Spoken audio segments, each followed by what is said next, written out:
जय माता दी दोस्तों, आप सभी को वट सावित्री की ढेरों शुभकामनाएं। हिंदू धर्म में वट सावित्री का बहुत ही अधिक महत्व है।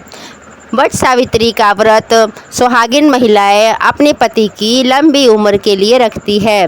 और देखिए, जो वट सावित्री का व्रत है ये जेठ मास की पूर्णमासी को भी रखा जाता है और जिसे जेठ पूर्णिमा के नाम से जाना जाता है।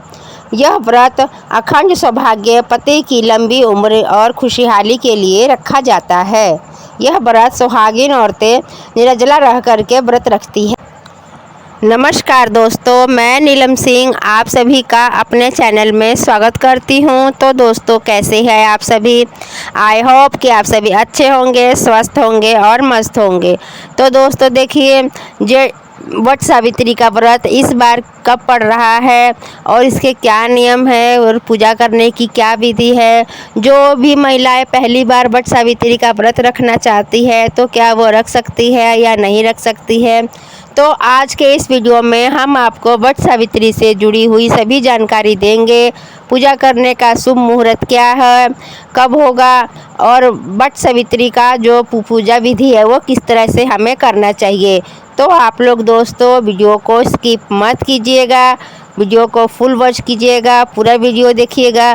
क्योंकि कई बार दोस्तों क्या होता है कि हमारी जो अधिक जो मेन जानकारी होती है वो स्किप करने से हम अगर वीडियो स्किप करके देखते हैं तो वो रह जाती है। तो प्लीज़ आप लोग वीडियो को स्किप मत कीजिएगा, वीडियो पूरा देखिएगा। आइए जानते हैं कि 2025 में वट सावित्री का व्रत कब रखा जाएगा। वट सावित्री का व्रत रखने से सुहागिन महिलाओं को परिवार का सुख सम्मान मिलता है और पति की आयु भी लंबी होती है। इसके साथ साथ जीवन में चल रही बाधाएं भी समाप्त हो जाती। और देखिए, वट सावित्री के दिन ही सावित्री अपने पति के पुनः प्राण यमराज जी से वापस लेकर के आई होगी। आपने सती सावित्री की कथा तो सुनी ही होगी, जो कि अपने पति को प्राण लेने के लिए यमराज जी के पास गई और अपने पति के प्राणों को यमराज जी से वो लेकर के आई थी। इसीलिए यह वट सावित्री का जो व्रत है वो सुहागिन औरतें करती है।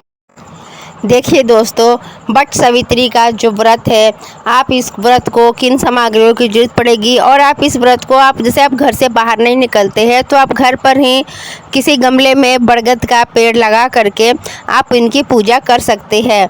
या तो बरगद के पेड़ के नीचे जाकर भी आप वट सावित्री की पूजा आप कर सकते हैं। और दोस्तों देखिए, वट सावित्री की पूजा में आपको साथ में ही पंखा चाहिए होता है, ठीक है, और 2 दीपक। देखिए कौन कौन सा जो हमें है वस्तुएं लेनी चाहिए होती है। देखिए पंखा, जो हाथ का पंखा होता है, ठीक है, बेना जिसको बोला जाता है, और 2 दीपक, कच्चा धागा, रौली, मौली और जो भी ऋतु फल हो, खरबूजा, ककड़ी, खीरा, ठीक है, आप ये ले लीजिएगा। रौली, मौली, ठीक है, और ऋतुफल हो गया आपका, पंखा हो गया आपका, ठीक है, कच्चा धागा हो गया, 2 दीपक हो गया। ये सभी चीज़ें, फूल, अक्षत, माला, ये सभी चीज़ें आपको पूजा के लिए सामग्री लेना बहुत ही आवश्यक। और दोस्तों देखिए, इसमें 16 श्रृंगार भी चाहिए होता है। और आटे का 2 दीपक बना लीजिएगा आप लोग, गाय का गोबर ले लीजिएगा और उसको जगह को लिप करके आप वहाँ पर ये सारा सामान आप चढ़ा सकते हैं। और देखिए, जो सुहागिन महिलाएं हैं, नहा धो करके स्वच्छ कपड़े धारण करके पूरे 16 श्रृंगार कीजिएगा। उसके बाद ही आप लोग ये वट वृक्ष के नीचे जाइएगा पूजा करने के लिए। अब देखिए, ये व्रत हमें कब करना है, ये व्रत करने की जो विधि क्या है और इसका शुभ मुहूर्त क्या है, आइए जान लेते हैं इस वीडियो में कि इसका जो शुभ मुहूर्त है वो क्या हो। और देखिए, जिस भी बरगद के पेड़ के नीचे आप पूजा करने जा रहे हैं तो वहाँ पर बरगद के पेड़ के नीचे सबसे पहले साफ़ सफाई होना चाहिए, ठीक है। वहाँ पे पूरी साफ़ सफाई रख लीजिएगा। तो वहाँ पर आप साफ़ सफाई करने के बाद में अगर बरगद के पेड़ के पास कच्चा है वहाँ पर तो गाय के गोबर से वहाँ पर लिप लीजिएगा। तो फिर वहाँ पर आप अपने पूजा का सामग्री रख करके और बैठ जाइएगा, पूजा कीजिएगा। और देखिए दोस्तों, गाय से गोबर से लीपने के बाद में वहाँ अपनी जो पूजा की थाली लेकर के गए हैं वो उसको रख दीजिएगा।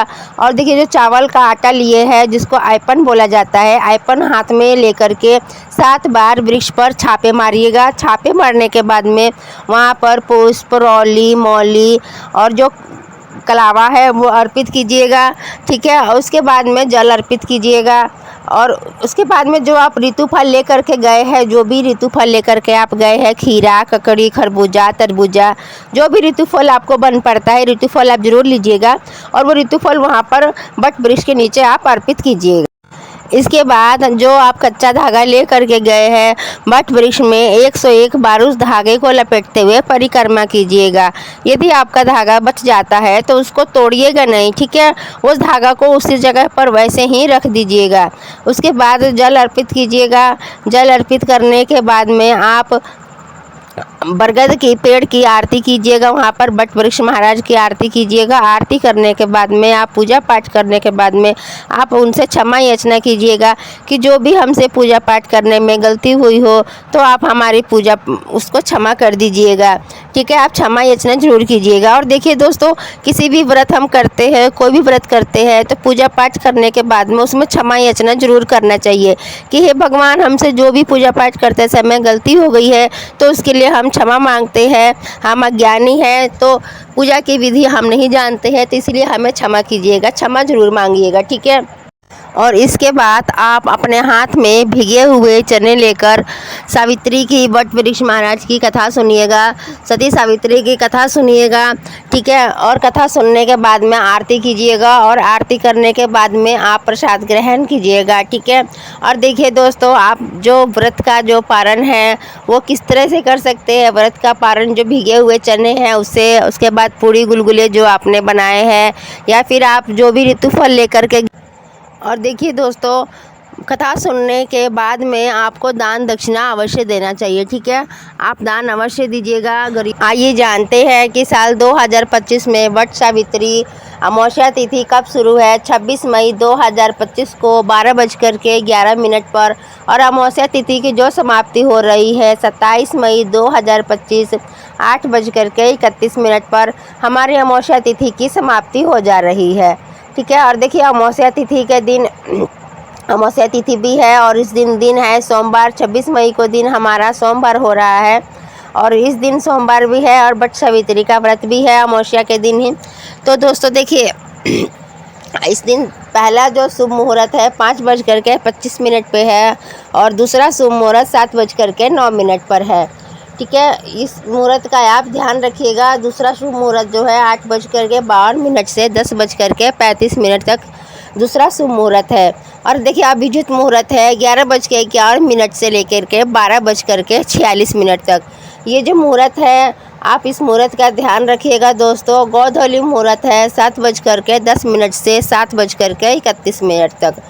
सूर्योदय का समय होगा 5:25 पर, सुबह में 5:25 पे और शाम को सूर्यास्त का समय होगा 7:11 पर।